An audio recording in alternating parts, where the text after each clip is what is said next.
De hoy 22 de diciembre es un poco ir cerrando este ciclo como última clase y para eso quiero recapitular varias cosas que he hablado. Primero, hay que hacer notar el hecho de que mostramos que en Kant las ideas han ido madurando. Y lo digo así, han sufrido un proceso de maduración porque han permitido, desde un momento en que surge, ir construyéndose, ir eh, tocando puntos que antes no se tocaban.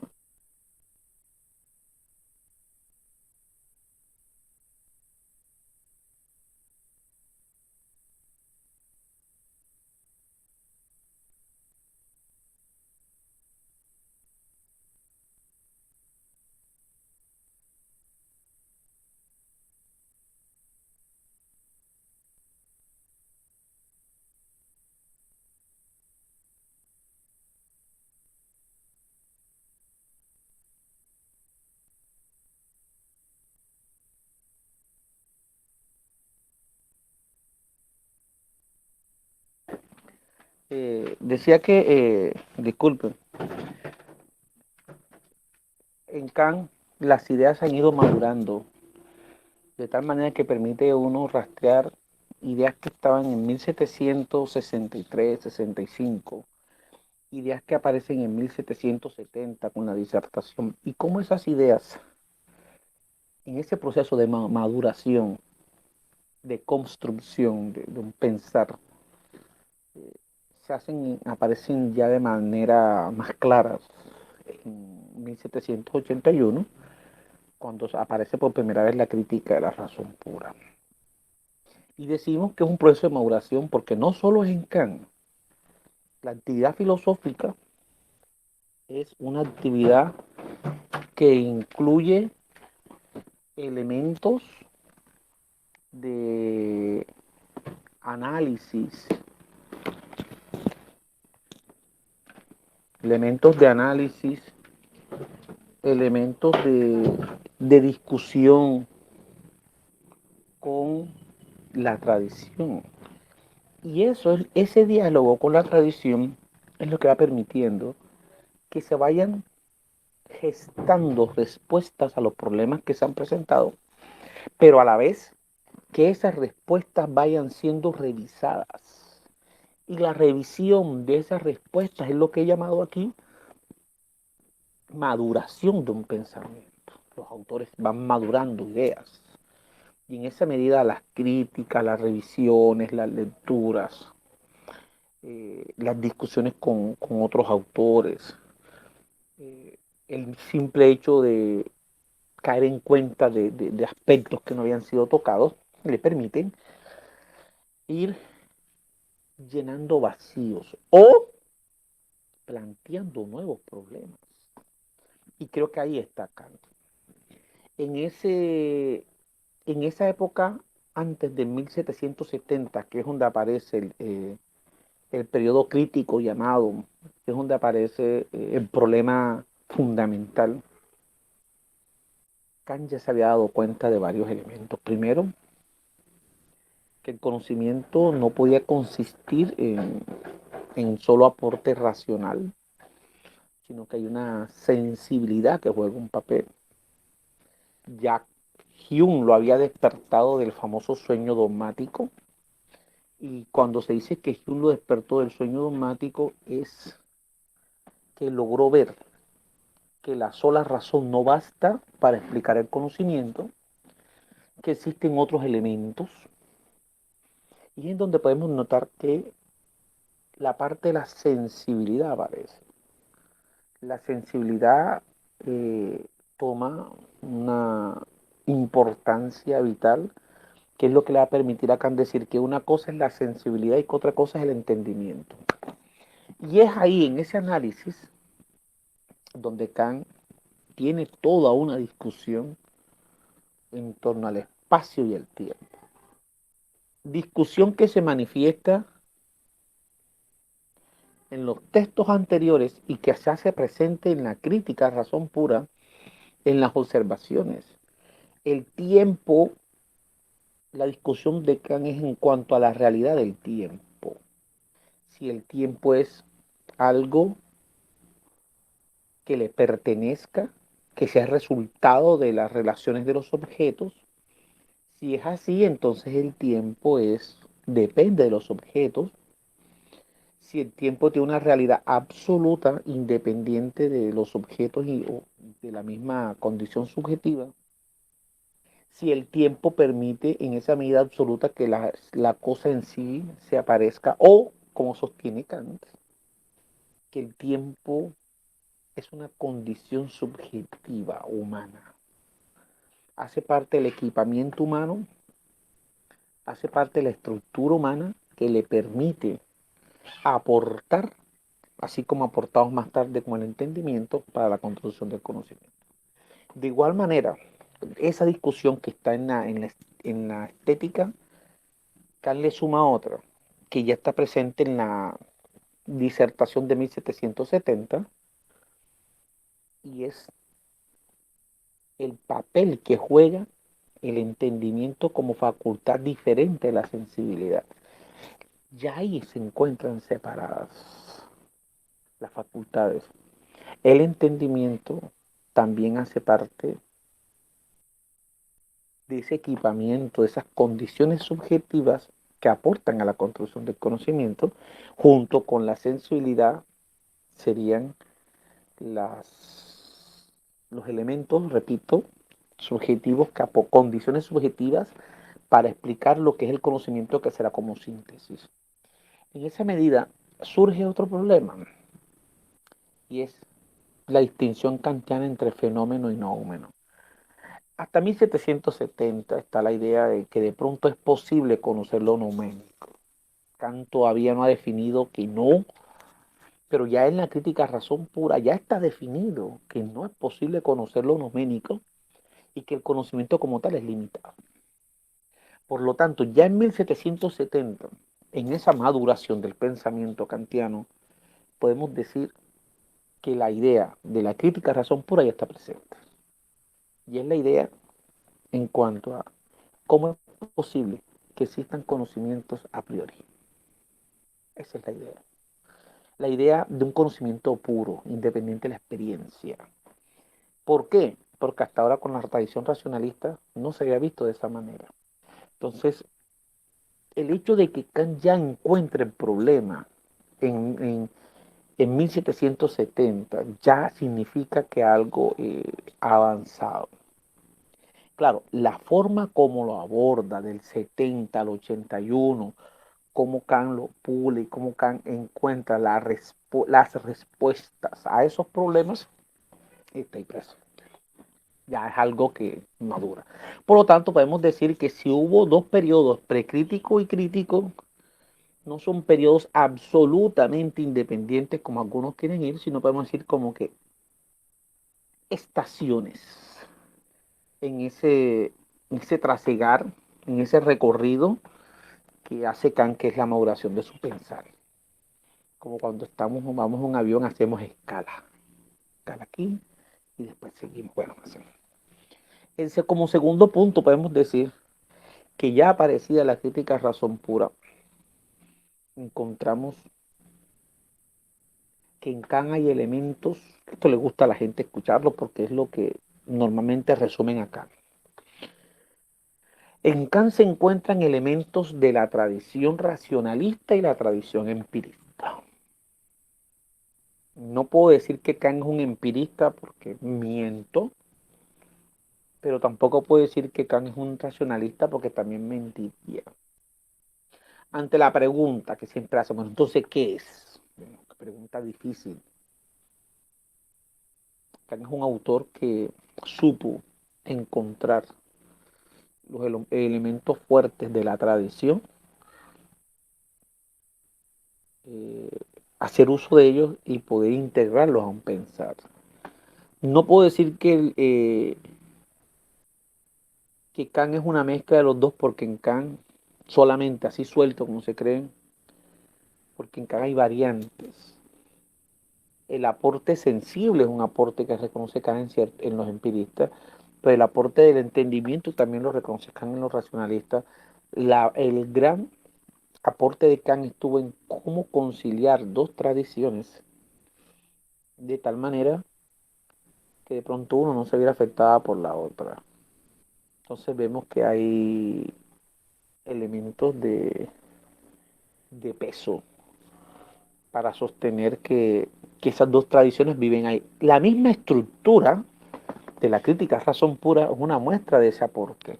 El mismo Kant reconoce el aporte empirista cuando en los prolegómenos muestra que Kant lo despertó del sueño dogmático. Y ya sabemos qué significa dogmático. Entonces vemos que en Kant ya está eso. Mirando la crítica a razón pura, como tercer punto, la crítica a razón pura habíamos dicho que puede ser entendida de dos maneras. Un sentido amplio y un sentido angosto. El sentido amplio tiene que ver con la crítica a razón pura como el proyecto de someter la razón humana a un tribunal,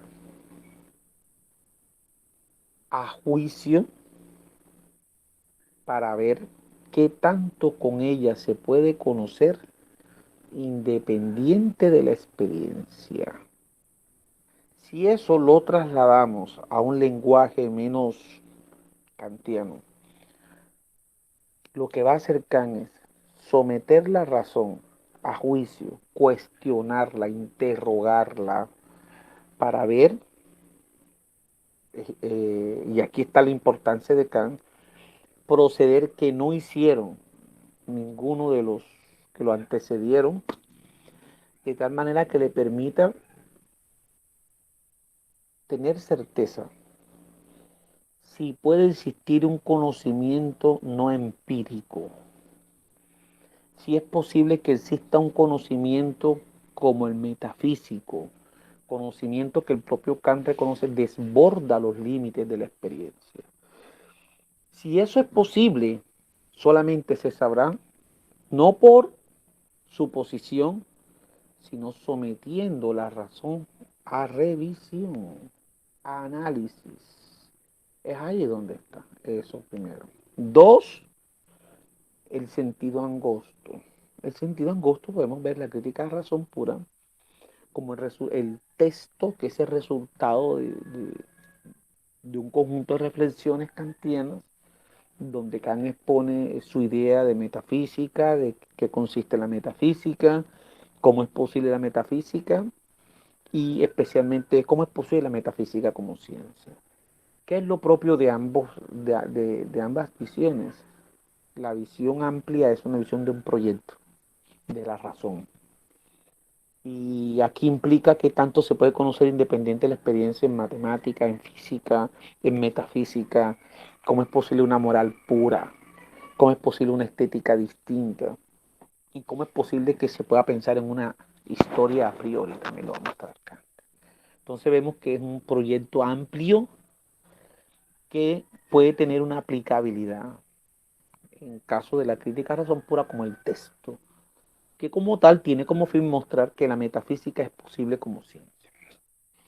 En esa medida, en Kant están esos dos proyectos de la mano, porque el proyecto macro, amplio, tiene que ver con una visión racional del mundo, una visión racional del ser humano sin desconocer la parte sensible, pero es instauración de la razón, podemos decir así.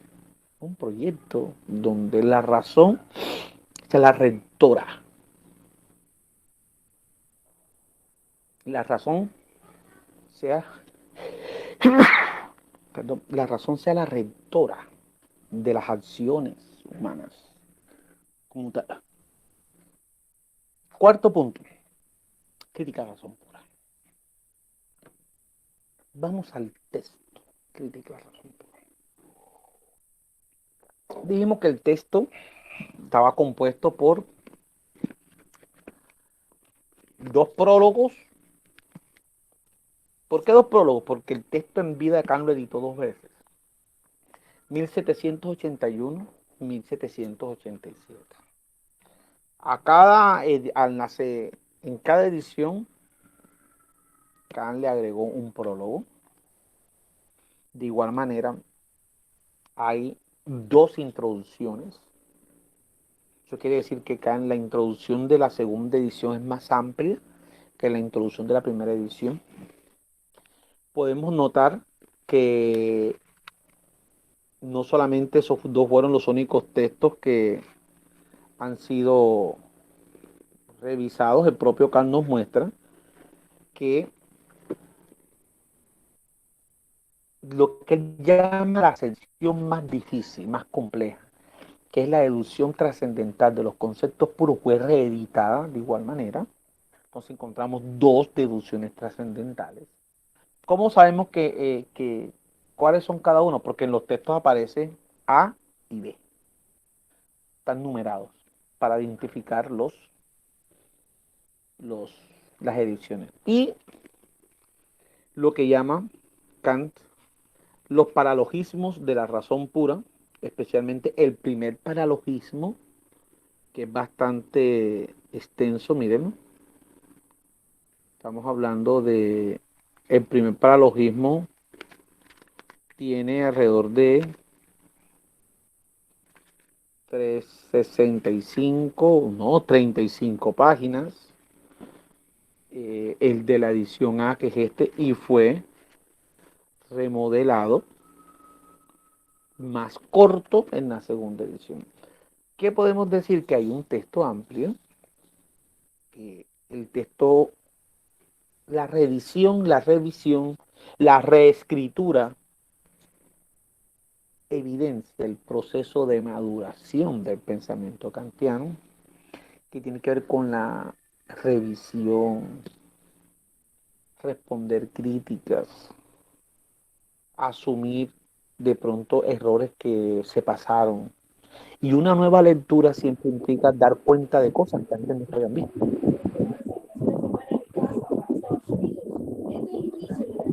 Buenas tardes, jovencita.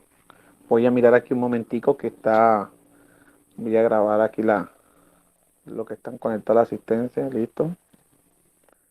Bueno, en esa medida, jóvenes, notamos que lo que hay es la crítica razón pura es esa construcción. Pues la crítica razón pura tiene una estructura distinta. Esa discusión con la tradición racionalista empirista está plasmada en la crítica razón pura. ¿En qué medida? En las tres grandes partes. La crítica razón pura tiene tres grandes partes. Primera parte se llama estética, donde habíamos dicho que analiza todo lo que tiene que ver con las intuiciones puras que tienen que ver con lo que Kant llama espacio y tiempo. La estética juega un papel importante en Kant, como vimos la clase pasada, porque gracias a las intuiciones puras son condición de posibilidad para que los objetos se meden. Eso quiere decir que es la forma por la cual soy afectado. En la estética, Kant analiza la forma en la cual nosotros, los seres humanos, somos afectados. Recibimos impresiones de viación como tal. O se nos da el fenómeno. La estética es propio, en la estética Kant analiza la facultad que llama sensibilidad. Es tan importante la estética porque sin ella no tendríamos objetos. Sin, sin espacio y tiempo como intuiciones puras, como condición de posibilidad para que se me den los objetos, en cuanto a fenómenos, no tendríamos conocimiento. ¿Por qué? Porque no tendríamos la parte material como tal. Eso por un lado. Entonces encontramos esa primera parte que es la sensibilidad. Dos, más adelante se encuentra en la analítica trascendental, encontramos que Kant ya analiza una facultad distinta que es la que se llama entendimiento. El entendimiento como facultad pura tiene unos elementos que Kant los llama conceptos. Estos conceptos son los que permiten sintetizar todo ese conjunto de impresiones o de representaciones que tengo justamente de objetos que se me dan en el espacio y tiempo. Y dijimos que ahí está la parte racional y en la estética está la parte empirista. Pero para completar esa parte racional, eh, está la tercera parte, que es lo que Kant llama razón. En la razón se juegan otras cosas. En la razón es una facultad distinta que tiene la capacidad de producir principios. La razón es la facultad de los principios que organizan todo el conocimiento. Entonces encontramos que es una tercera facultad que organiza, le da orden a eso que se llama conocimiento como tal. Pero además de eso que dije, ¿qué otros elementos hay? En la estética están muestras cómo es posible la matemática. Y por matemática acá entienden la geometría y la aritmética. En la analítica, que muestra cómo es posible la física. Y en la dialéctica, Kant analiza cómo es posible la metafísica. Entonces vemos que cada facultad parece que está ligada con un, un conjunto, una ciencia. En el fondo, visto así, esa sería la estructura. Estructura que no es dinámica, porque la vamos a hacer dinámica ahora. Aquí creo que me escribieron, voy a ver. Pregunta Neide. ¿Por qué en respuesta a la pregunta qué es la ilustración que alguien escribe como más claro y en la crítica de la razón pura la semántica es más complicada?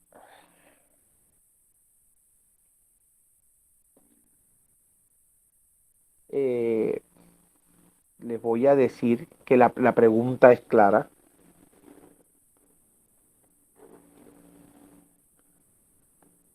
La pregunta es clave.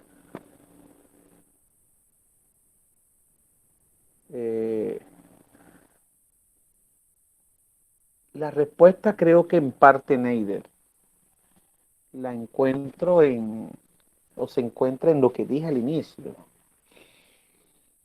En la crítica razón pura, Kant está colocando los cimientos de lo que será más tarde la construcción del sistema, como él mismo lo dice en la introducción. En la crítica razón pura, Kant está sentando las bases de lo que será el sistema, la ciencia. Y en esa medida, Kant utiliza un lenguaje que es crítico con la tradición. Es el lenguaje donde él mismo reconoce que puede ser oscuro, pero que le permite tener claridad en cuanto a lo que está diciendo. Le permite exponer lo que tenía que hacer. Entonces, en esa medida encontramos un Kant bastante oscuro, con una semántica pesada, pero es el tema que se está discutiendo. Son los presupuestos, las bases de lo que servirá más tarde para explicar. Cuando ya encontramos texto como respuesta a la pregunta ¿qué es la ilustración? Fundamentación en la metafísica de las costumbres, eh, y otros textos, encontramos un Kant que aparentemente es más asequible. Es el resultado, creo yo, de, primero, la temática. Segundo, el tipo de problema que trata es más asequible como tal. Estamos más familiarizados. Y segundo, porque ya en esos temas ya se está trabajando sobre los cimientos que fueron una crítica de razón pura. Entonces eso como que lo hace bien complejo. Creo que después de la crítica de razón pura, no sé qué otros textos Kant vuelve a escribir de esa manera. Creo que de pronto el opúsculo, el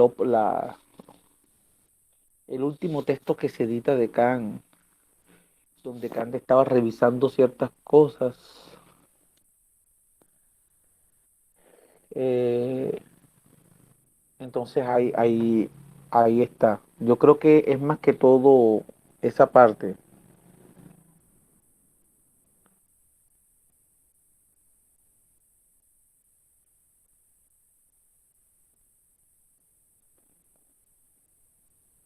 Entonces creo que incluso los mismos textos de la crítica del juicio, la segunda parte, lo hacen complejito un poco, pero no tanto como la crítica de razón pura. Vista así la crítica de razón pura, en esa estructura no parece nada dinámica, no parece nada flexible y no tiene vida. Resulta que en la crítica de razón pura Kant expone su concepción del conocimiento. Lo que hace Kant en la estética y la analítica es mostrar cómo es posible lo que llama Kant conocimiento científico, conocimiento sensible, o lo que llama Kant en algunas partes experiencia. Y aquí vemos que hay un papel importante. Aquí es donde aparece en su plenitud lo que vamos a llamar sensibilidad. Para Kant, el conocimiento es el resultado de una síntesis. Síntesis no es solo combinación. Síntesis es la forma como se confluyen dos ideas, dos elementos propios. El conocimiento, nos dice Kant, tiene dos elementos que sin ellos sería imposible que existiera. Y esto es clave. Primero, el aporte dado por la sensibilidad, que tiene que ver con el objeto que se me da. Gracias a la sensibilidad, gracias a las intuiciones puras, espacio y tiempo, se me pueden dar los objetos. Los objetos se me dan y se me dan como impresiones, como diría Hume. Eso quiere decir, se me da una diversidad de impresiones.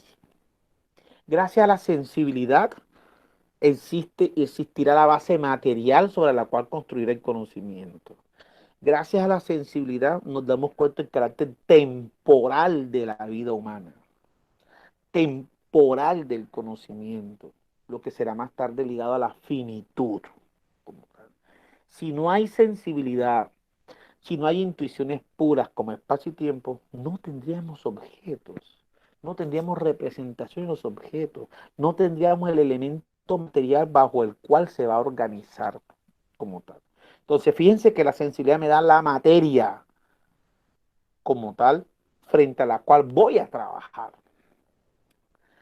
El segundo elemento es lo que Kant llama conceptos puros del entendimiento. Los conceptos puros se originan en el entendimiento y tienen una función especial. La función de los conceptos puros es sintetizar, agrupar, darle orden, combinar, reagrupar todo lo que se ve en el espacio y tiempo. Todo ese conjunto de impresiones que tengo. Por lo tanto, teniendo esas dos condiciones, esos dos elementos, es que Kant va a explicar. Lo que llama Kant conocimiento es un resultado, es un constructo, es una elaboración. ¿De qué? La elaboración del hecho de aplicar los conceptos a aquello que se me da en el espacio y tiempo.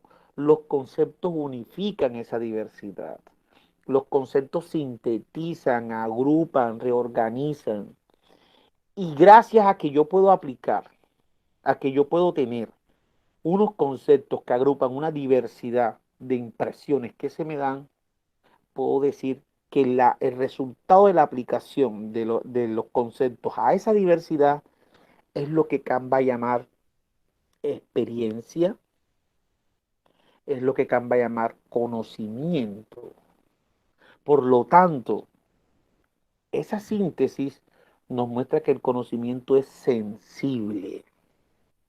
Lo que Kant llama experiencia o conocimiento es sensible.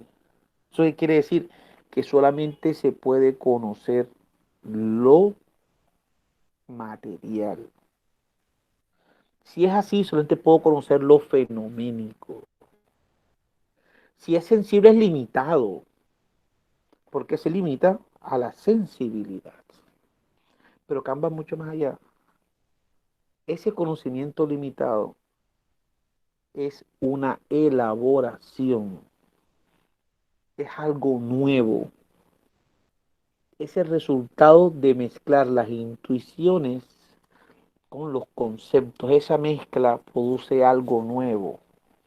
Eso algo nuevo, repito, Kant lo llama experiencia o lo llama conocimiento. Pero aquí hay algo vital. No es una facultad sobre la otra. Es la participación del elemento sensible, material, empírico, y la participación del elemento no material, no empírico, como el entendimiento con sus categorías, los que permiten hablar de un conocimiento. Por lo tanto, Kant supera tanto a los racionalistas como a los empiristas. Le permite sostener que cada uno por separado no encontró el problema. Cada uno por separado no vio el problema en su magnitud. Para comprender el problema necesitamos, ojo, necesitamos los dos elementos. Pero si el conocimiento es sensible, si para que haya conocimiento se necesita una base material, es la parte objetiva, ¿para qué hace Kant eso?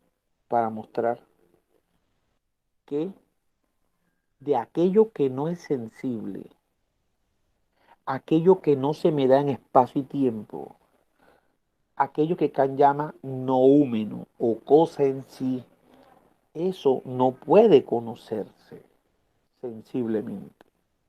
Dos, Kant también nos muestra que la realidad no se agota en la sensibilidad, que la sensibilidad se parte de la realidad, pero no es la realidad. Eso quiere decir que más allá de lo sensible, es posible pensar algo, es posible que exista un conocimiento, pero aquí viene el problema. Tiene que ser distinto al conocimiento sensible. ¿Por qué? ¿Cuál será ese conocimiento que desborda la sensibilidad, ese conocimiento que tiene que ver con objetos no sensibles? Kant lo va a llamar, le va a dar un nombre propio. Y no va a inventar el nombre, lo va a tomar de la tradición. Kant le va a dar el nombre de metafísica. La metafísica será ese conjunto de conocimientos que tiene varias características. Primero, tiene un objeto no sensible, porque los objetos de la metafísica son Dios, la libertad y la inmortalidad del alma. Por lo tanto, son no sensibles. Dos, si son no sensibles, viene el problema. No tengo intuición de ellos, no se me dan. Y como no se me dan, no puedo tener representaciones ni impresiones. Por lo tanto, el problema grande es cómo se puede establecer un conocimiento de unos objetos de los cuales no tengo impresión, de los cuales no se me da. Claro, aparentemente genera un problema inmenso, pero el propio Kant lo resuelve.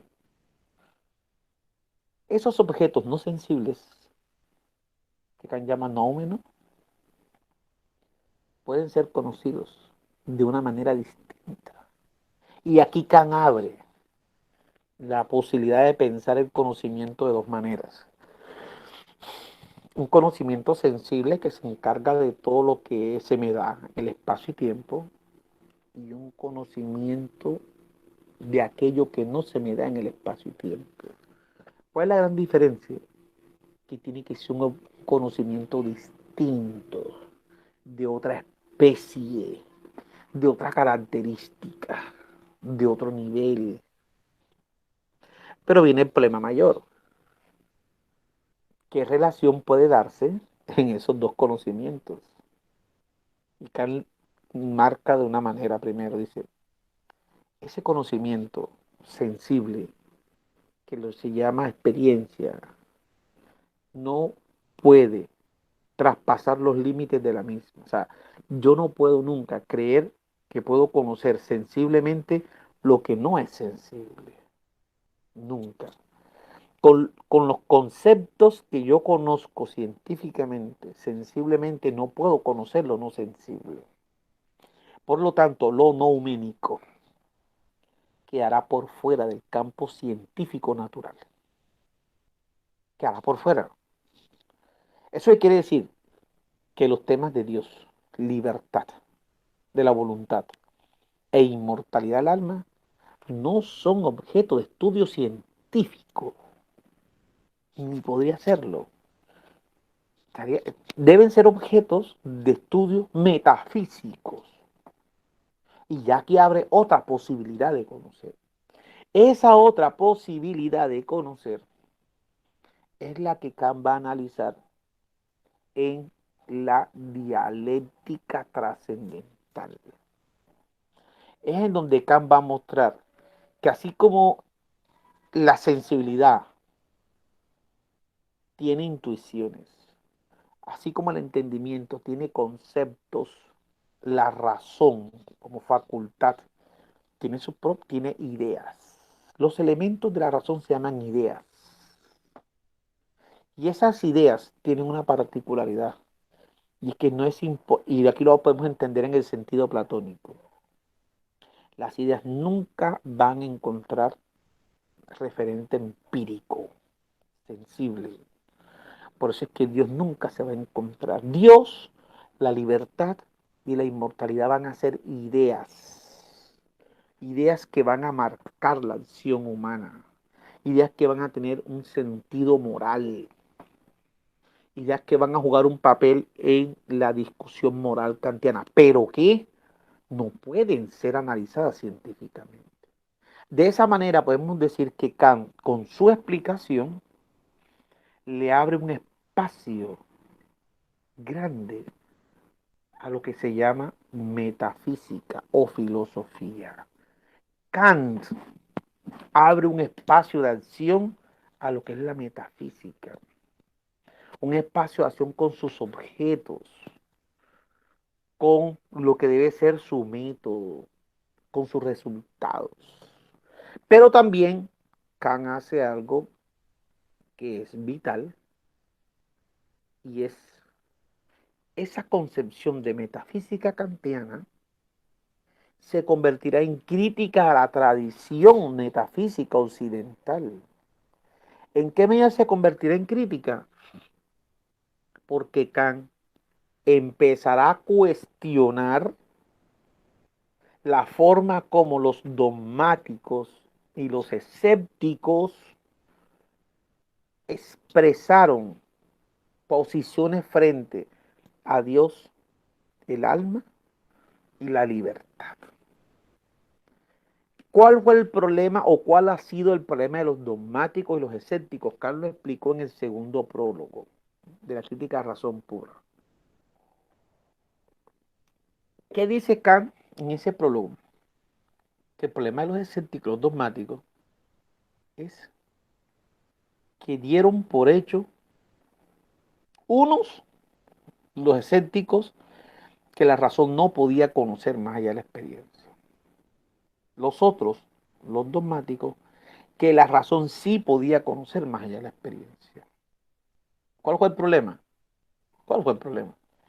Que ninguno de los dos hicieron lo que Kant consideró que debían haber hecho, y es someter la razón a un análisis, a una revisión, a un juicio para ver qué tanto se podía conocer independiente de la experiencia o no. No fueron capaces de entender que la realidad no se agota ni en lo sensible ni en lo intelectual. Por ejemplo, a los racionalistas les diría, la realidad no solo es intelectual, la realidad tiene un componente material. A los escépticos les diría, es que la realidad tiene un elemento material, como ustedes lo ven, pues la realidad también tiene un elemento intelectual que le ha sentido, la configura. En esa medida, los dos cometen errores crasos con respecto a Dios. Por ejemplo, los escépticos van a decir que Dios no se puede conocer y que la razón no puede conocer más allá de la experiencia. Que Dios podrá hacer cualquier cosa, pues no se puede conocer porque no hay un elemento material. Desconociendo que existen elementos no materiales.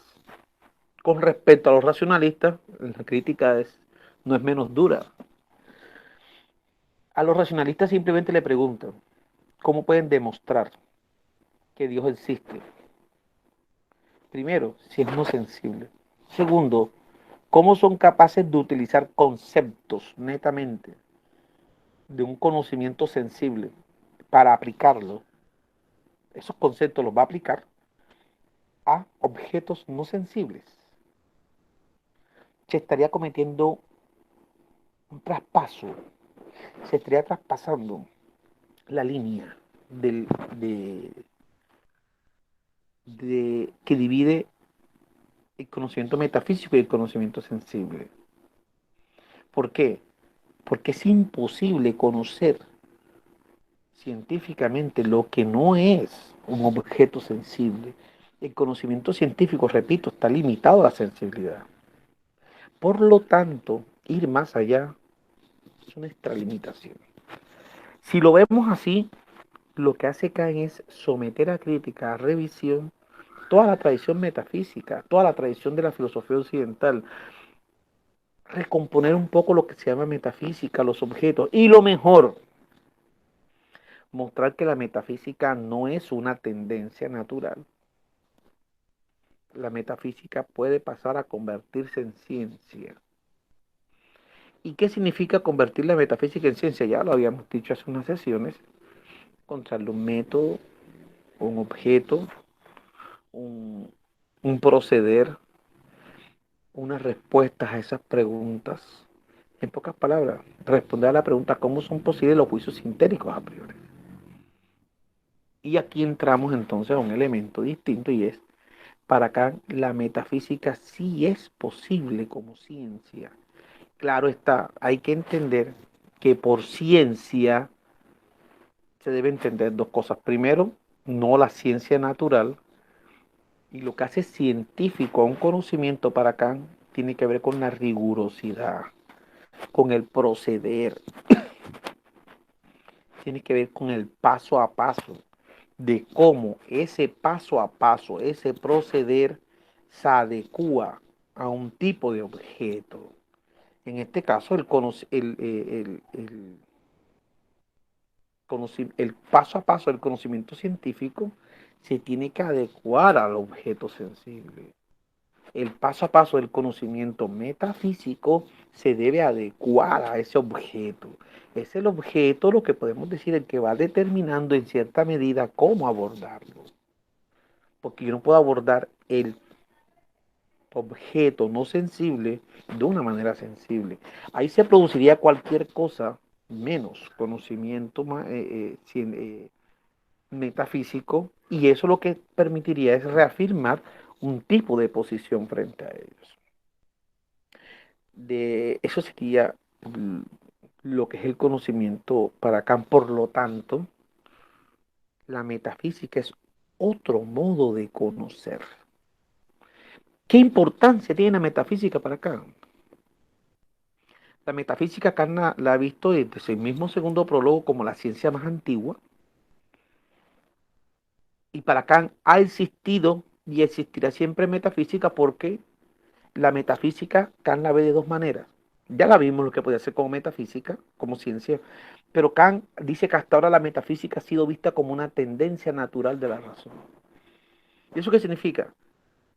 Ha sido justamente resultado de la actividad de una facultad que es la razón, que tiende a traspasar los límites de la experiencia, que tiende a buscar lo incondicionado, pero resulta que visto desde esa manera, la metafísica nunca se convertirá en ciencia. La metafísica como una inclinación, como una tendencia de nuestra razón a traspasar los límites de lo incondicionado, los límites, perdón, de lo físico, buscando lo incondicionado, se explica desde la antigüedad hasta hoy en día. Pero Kant considera que debemos pasar de una tendencia natural a que esto tenga una rigurosidad, un método, un proceso. ¿Y cómo se inicia todo? Analizando la razón para ver si puede conocer independiente la experiencia. Dos, mirando cuáles son los objetos de la metafísica. Hay que definirlo, ya sabemos que son tres. Tres, mostrar que son diferentes tipos de conocimiento. Cuatro, que las categorías que utilizo para pensar el objeto sensible no me sirven para pensar el objeto no sensible. Cinco, que el conocimiento metafísico aporta elementos fundamentales para comprender el actuar humano en la sociedad. Y de los tres objetos de la metafísica hay uno importante, que es la libertad. Gracias a que la libertad no puede ser analizada científicamente, nos dirá Kant, queda fuera de la causalidad natural. No estará sometida a los avatares de la naturaleza.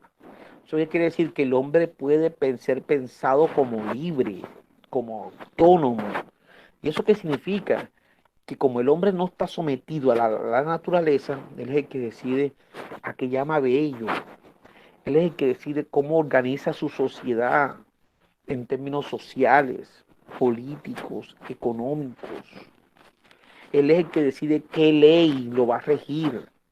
Una ley humana, no una ley divina. Y gracias a que la libertad está fuera de la discusión científica, podemos pensarnos libres como autónomos. Y que el hombre sea autónomo significa que ni Dios ni la naturaleza le dan la ley. Ni Dios ni la naturaleza le dicen al hombre cómo actuar. Es Él el que decide cómo organiza su sociedad, cómo vive. En esa medida podemos encontrar un gran aporte. Gracias a esa distinción kantiana, la libertad tiene un radio de acción distinto. Tan distinto que esas tres ideas, Dios, libertad e inmortalidad, van a tener sentido simplemente cuando las asociamos al comportamiento moral, más no a otra cosa. Eso es lo importante de esa distinción.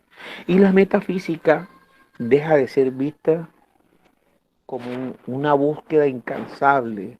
La metafísica deja de ser visto como un problema de, de traspasar los límites de la experiencia y no encontrar asidero, no, porque Kant limita los objetos de la metafísica. Por lo tanto, Kant concibe una noción de metafísica distinta, más limitada. Para Kant, la metafísica brindará los elementos conceptuales para entender por qué actuamos de qué manera, para entender nuestro devenir histórico y para entender cómo hemos llegado a construir. Pero todo eso bajo un principio, bajo el principio de la autonomía política, de la autonomía epistémica. La autonomía política es la que nos muestra que somos nosotros los que decidimos cómo organizamos la sociedad. La autonomía moral me dice que somos nosotros los que decimos qué leyes nos van a regir moralmente. La autonomía jurídica, son los que nos dicen cuáles son el conjunto de leyes que nos regulan. Y autonomía epistémica. La autonomía epistémica es aquella que nos muestra que el conocimiento no, no lo encontramos, no es dado por Dios, ni mucho menos me lo da la naturaleza. El conocimiento es una construcción humana. Somos los seres humanos los que decidimos qué es conocimiento y qué no es. Somos los seres humanos los que decidimos cómo nombramos, cómo analizamos, los que decidimos qué conocer y qué no conocer. Eso es una de las autonomías que a veces no se toca. Bueno, no estoy tocando porque Dios no me da nada en términos kantianos, ni conocimiento, ni los principios de la moral. Vistas así las cosas, los 10 mandamientos, que no son cualquier mandamiento, son los 10 principios que van a regular la convivencia del ser humano en sociedad, tienen un origen divino, teológico, no humano. Kant va a decir que son hermosos, espectaculares, pero son resultado de algo que llama Kant no autonomía.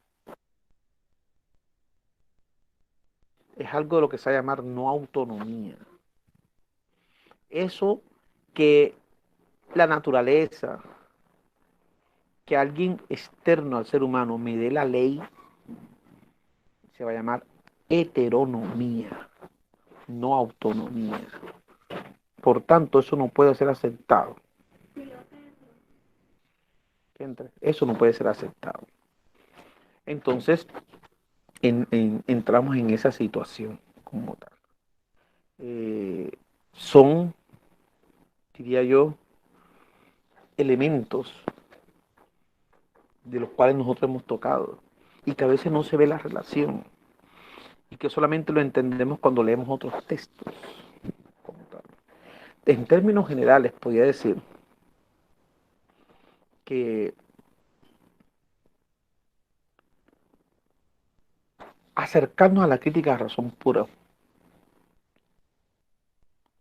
nos muestra no solamente qué tanto podemos conocer como tal, no solamente qué podemos conocer, sino también qué no podemos conocer. ¿Qué es lo que no podemos conocer también? En ese punto eh, vemos que hay elementos que en Kant sirven para criticar la posición cartesiana, la posición de Hume, Pero todo esto que se ha construido en lo que llama Kant, crítica a la razón pura, tiene un impacto en la moral, la política y el derecho. Porque como les dije, si no se hubiese liberado el tema de la libertad, de la inmortalidad del alma y Dios, de la influencia del discurso científico, sería imposible pensarnos libres. Estaríamos sometidos al mecanismo natural. Y esa discusión de la libertad lo da Kant, en la dialéctica trascendental, en la sección titulada La tercera antinomia, donde Kant pone a discutir la libertad con la causalidad, no para excluir, para sostener que el ser humano, como ser autónomo, racional, somos capaces de actuar independientemente de la naturaleza. Somos capaces de decidir cómo configuramos la realidad, cómo satisfacemos nuestras necesidades, en pocas palabras, y actuamos de una manera distinta, sin ser influidos por el mecanismo natural. Eso quiere decir que si tengo hambre no tomo lo que yo quiera por saciarla. Si se me despierta el deseo sexual, eso no quiere decir que voy a usar o a abusar de la primera persona que encuentre por simplemente satisfacerlo. Que el deseo sexual está ligado no solo a lo reproductivo, sino también a lo placentero. Que existen unas leyes que me dicen qué debo y qué no debo hacer. La naturaleza no me dicta las leyes, es el ser humano. Pero gracias, eso lo puedo hacer gracias a que soy autónoma, a que soy libre, a que como cuerpo estoy sometido a la naturaleza. Pero como ser racional, como ser pensante, como noúmeno, soy capaz de independizarme de esa naturaleza, decidir qué hacer, poder transformar la naturaleza y poder decidir cómo actúo, cómo vivo y darme mi propia ley. Eso es posible gracias a lo que Kant ha hecho en la crítica razón pura, gracias a la discusión que Kant ha dado en torno a lo que es el conocer y lo que no es conocer. Entonces vemos que hay todo un gran aporte a la crítica razón pura y que eso se convierte en lo que yo les diré en un elemento que será analizado en otros textos. La crítica de la razón pura se convierte en la piedra angular bajo la cual se construye todo lo demás.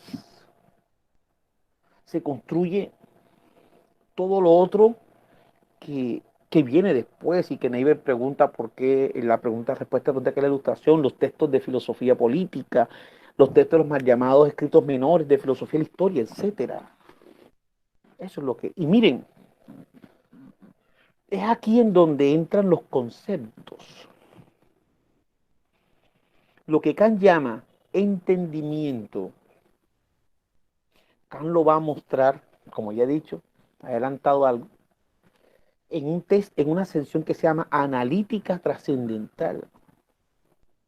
En esa analítica, Kant va a descomponer el entendimiento en sus elementos, así como hizo con la sensibilidad. Encontramos las intuiciones puras y las empíricas. Kant nos va a decir que descomponiendo el entendimiento, podemos encontrar que el entendimiento está compuesto de conceptos. Pero esos conceptos son puros, eso quiere decir que se originan en el propio entendimiento. Gracias a esos conceptos puros que se aplican a lo que se me va a dar de acuerdo a las intuiciones puras, es que podré construir yo lo que llamo conocimiento. Pero aquí viene, Kant nos dice en la analítica que la tabla de los conceptos tienen que ser completa. Y Kant nos va a decir que existen 12 conceptos. Vea, miren, esa es la parte más incómoda y más fastidiosa y más vaga. Kant, como lógico, yo dije, les he dicho, fue malo, con muchas deficiencias. Pero Kant parte de algo. Y en la analítica encontramos dos definiciones de entendimiento. La primera definición es el entendimiento como la facultad de pensar. Y como la facultad de pensar, el entendimiento se opone a la sensibilidad como la facultad intuitiva. Pero resulta que en la misma analítica, Kant nos va a decir que el entendimiento tiene elementos. Esos elementos son los conceptos. Con esos conceptos el entendimiento piensa. Y pensar no es nada más el pensar, según Kant, se encuentra reflejado en lo que va a llamar Kant juicios. Y es aquí en donde entra una siguiente definición de entendimiento, el entendimiento como la facultad de juzgar. ¿Por qué? Porque Kant va a asimilar. El entendimiento está compuesto de conceptos. Los conceptos yo pienso, pero el pensamiento se representa, se manifiesta a través de juicios. Por lo tanto, con estos conceptos yo emito juicios y en esos juicios se expresa mi pensar. ¿Qué es lo que va a hacer Kant? ¿Cómo tenemos entonces la tabla completa de las categorías de los conceptos? Si nosotros analizamos los tipos de juicios que hay, podemos encontrar los tipos de pensamiento, de conceptos. Y Kant va a creer, de acuerdo a la lógica aristotélica, lógica bastante caduca para el momento de Kant, que van a existir 12 tipos de juicios, que se van a dividir en 4 categorías. Y que esos juicios, los 12 juicios, van a estar compuestos cada uno por un concepto. Por lo tanto, si hay 12 juicios, deben haber 12 conceptos. Eso es un análisis bastante débil, muy deficiente, pero que acá en lo que le interesa mostrar es que gracias a los conceptos es que es posible la experiencia como conocimiento. Gracias a los conceptos es que nosotros podemos conocer. Gracias a los conceptos es que se puede construir el conocimiento. Y esos conceptos son puros, porque no tienen mezcla empírica. Y en esta lógica que vemos, la lógica tiene que ver con el pensar, como nos muestra Kant, Kant va a hacer una distinción. Cuando yo pretendo, ojo, que mi razón y mi entendimiento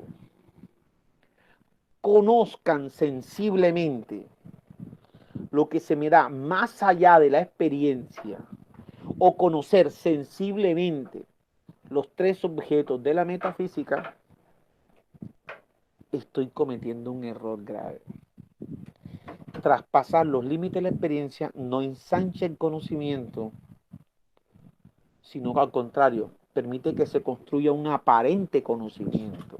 ¿Cuál es el aparente conocimiento? Creer que se conoce la existencia de Dios, que se puede mostrar la existencia de Dios, que el alma es simple e indivisible y que la libertad puede ser controlada o que responde a impulsos, a estímulos, a sensaciones, motivaciones externas.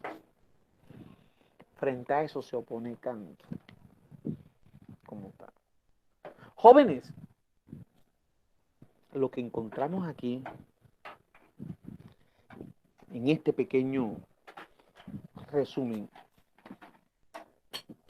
es una concepción del mundo, del hombre y del conocimiento distinta a la que se ha tenido.